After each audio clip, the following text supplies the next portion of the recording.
Қайырлы күн, құрметті тыңдармандар. Философия, саясаттану және дінтану институты өзінің кезекті подкаст шығарылымын ұсынады. Әдеттегідей, подкаст жүргізушісі модераторы мен Айжан Молдағалиева. Философия, саясаттану және дінтану институты іргелі ғылыми зерттеулер жүргізіп, қоғамға, жалпы қауымдастыққа ғылыми өзінің маңызды жобаларын жүзеге асырып келеді. Сол жоба туралы бүгін тағы сөз қозғаймыз. Бүгінгі біздің қонағымыз институттың дінтанулық зерттеулер орталығының жетекшісі Шағырбай Алмасбек Дүйсенбекұлы. Алмасбек Дүйсенбекұлы, қош келдіңіз. Қош болдық. Енді сіздің жобаңызға келетін болсақ, алдымен жоба туралы, тақырыбы туралы тоқталсақ, сол туралы айтып кетсеңіз.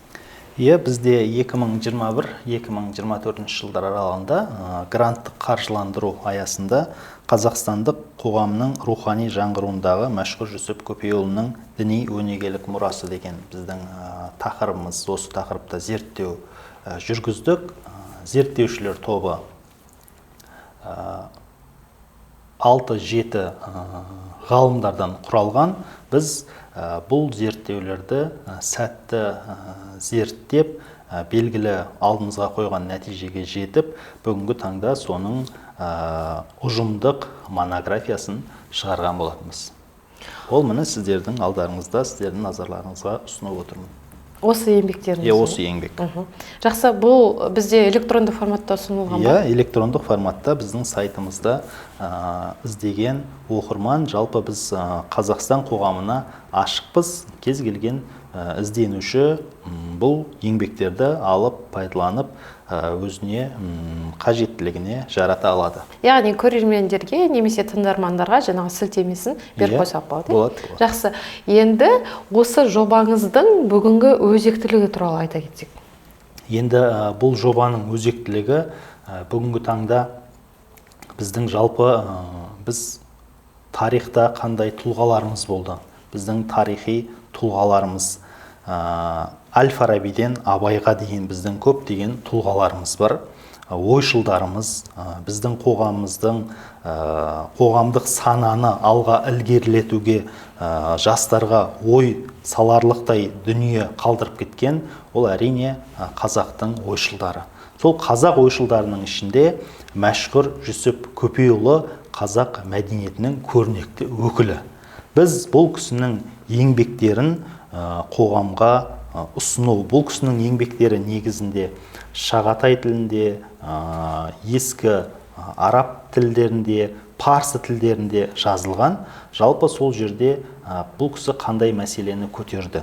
Сол көтерілген мәселелер бүгінгі заманғы сұраныстармен, бүгінгі заманғы ізденістермен сәйкес келе ме? Жоқ, ол кісілердің еңбектері ескіріп, бүгінгі күннің өзектілігіне жарай ма, жарамай ма, сұрақтарға жауап бере ала ма, бере алмай ма деген секілді мәселелер бойынша бұл тұлға қоғамға өзекті болып табылады. Сол үшін де біз мәшһүр Жүсіп Көпейұлының діни өнегелік мұрасын осы қоғамға ұсынуды өзімізге мақсат қойдық. Тұлғаның еңбектері. Еңбектері маңызды деп жатырмыз, иә? Ал енді қоғам үшін маңызды тұстары қандай? Қоғам үшін маңызды тұстары, қазір біз әлеуметтік желіні жалпы қазақстандықтар жоғары деңгейде қолданады. Сол әлеуметтік желіге анализ жасайтын болсақ, сараптама жасайтын болсақ, мәшһүр Жүсіп Көпейұлы былай деген, мәшһүр Жүсіп Көпейұлы былай деген, мәшһүр Жүсіп Көпейұлы 30 жыл Қазақстанды ұры қары басқарады, одан кейін Қазақстан керемет дамып кетеді, осындай болады деген алып қашпа сөздер өте көп. Ол сөздердің басым бөлігі мәшһүр Жүсіп Көпейұлына тиісті емес. Бір сөзді алады да мәшһүр айтты, бір сөзді алады да мәшһүр айтты. Жоқ, біз оның айтты ма, айтпады ма деген мәселелерді нақтылап алуымыз керек. Мәшһүр айтса, 30 жыл болды, неге біз айға басқа жаққа кетіп қалмай, дамып кетпей жатырмыз? Сонда мәшһүр Жүсіп өтірік айтты ма деген мәселе шығады біздің алдымызда. Бұл екінші мәселе. Мәшһүр Жүсіп сонда өтірікші ма? Жоқ, мәселе бізде ма? Мәшһүр Жүсіптің сөзін дұрыс түсіне алмай жүрген.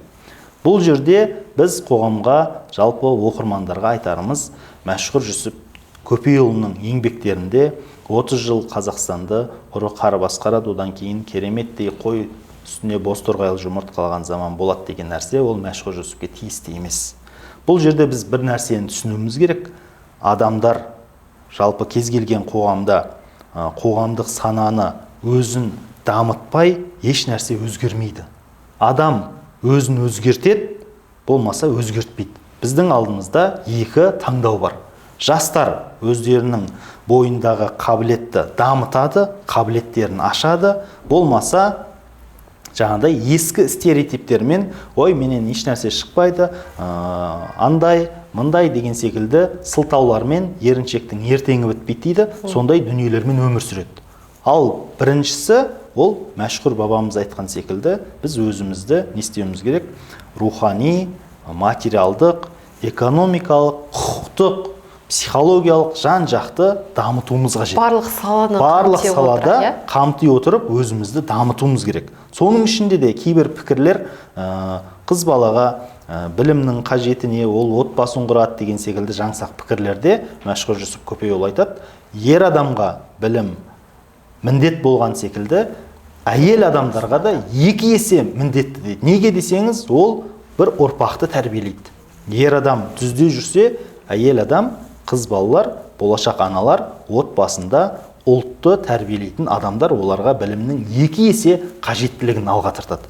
Біз Мәшһүр Жүсіп Көпейұлының дүниелерінен, мұраларынан түсінетініміз нәрсеміз, жалпы қазақ қоғамын жастарды оқу, білімге, ғылымға ұмтылуға бізді не істейді? Бізге бағдар береді, бізді осыған шақырады. Енді үшінші мәселе.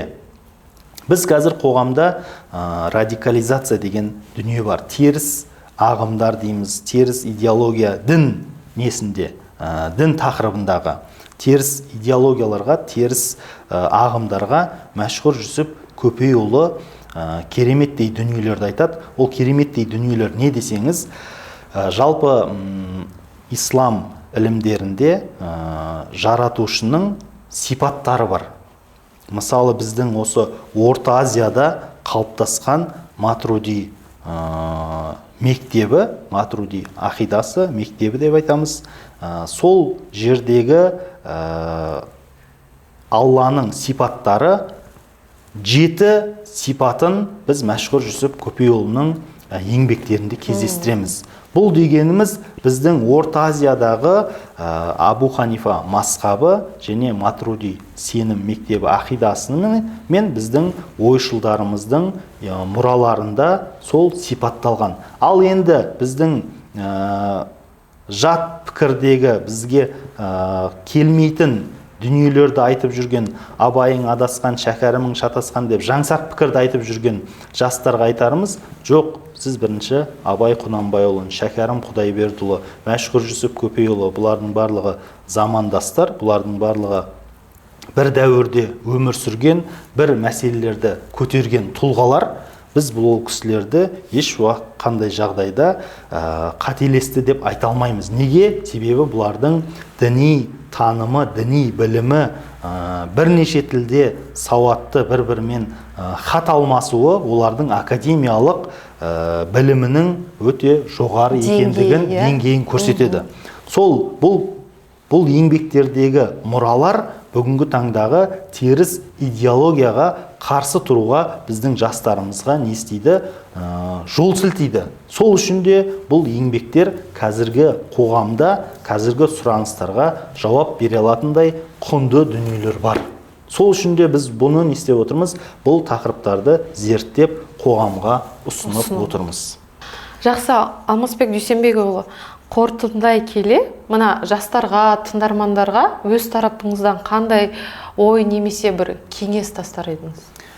Жалпы енді біздің жастарға айтарым, жалпы осы ғылыми зерттеу институттары жүргізіп жатқан жобалардың нәтижесі, біз жоғарыда да айтып кеттім, біз қоғамға ашықпыз, біздің сайттарымызда осы кітаптарымыздың электрондық нұсқасы PDF форматында бар. Біздің зерттеулерімізбен танысып, көкейлеріңізде сұрақ туындаған болса, келіп, ол сұрақтарыңызды бізге қойсаңыздар, біздің ғалымдар өз құзыретінің шеңберінде, білімінің шеңберінде сіздерге жауап беретін болады. Осы кітаптарымыз жалпы тек қана Мәшһүр Жүсіпке байланысты емес, философия, саясаттану, әлеуметтану мәселелеріне байланысты біздің іргелі зерттеулеріміз бар. Сол зерттеулерімізді сіздерге ұсынамыз. Уақытыңызды бөліп, терең ойларыңызбен бөліскеніңіз үшін көп рахмет айтамыз. Алдағы уақыттағы жұмыстарыңызға жеміс, ғылыми ізденістеріңізге сәттілік тілейміз. Рахмет. Құрметті оқырмандар, осымен біздің подкаст шығарымыз аяқталуда. Келесі шығарылымда кездескенше.